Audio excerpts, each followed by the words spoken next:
Face à la nécessité de contrôler les flux financiers et de moderniser son économie, l'Algérie a instauré une limite annuelle de 7 500 € pour les transferts de devises en espèces.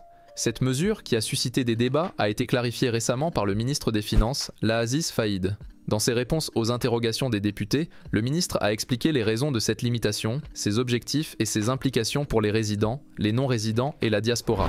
Interrogé sur la question de savoir si la limitation à 7 500 € s'applique à un seul voyage ou à plusieurs, le ministre des Finances a indiqué dans sa réponse écrite le 16 janvier 2025 que l'article 2 du règlement 0524 ne spécifie pas le nombre de voyages. En revanche, il fixe un plafond annuel de 7 500 € pour l'exportation de devises en espèces. Ainsi, un voyageur peut exporter cette somme en une seule fois ou en plusieurs voyages, à condition de ne pas dépasser le montant autorisé sur une année civile.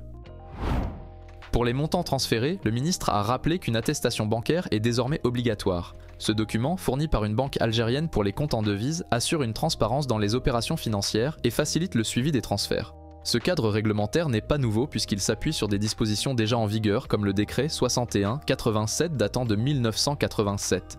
Le ministre a souligné que cette mesure vise principalement à réduire la dépendance au marché parallèle où les devises circulent souvent sans contrôle.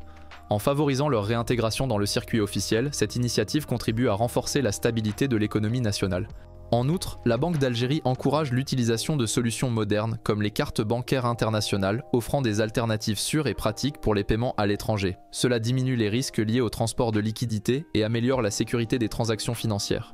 Le ministre a précisé que ces dispositifs s'inscrivent dans les standards internationaux, tout en optimisant les coûts pour les institutions financières algériennes. Le ministre a insisté sur l'absence de contraintes pour la diaspora algérienne. Les Algériens vivant à l'étranger peuvent importer des devises sans plafond, à condition de respecter les règles de déclaration auprès des douanes. Si la vidéo d'aujourd'hui vous a plu, le lien de l'article complet est dans la description, et n'oubliez pas de vous abonner.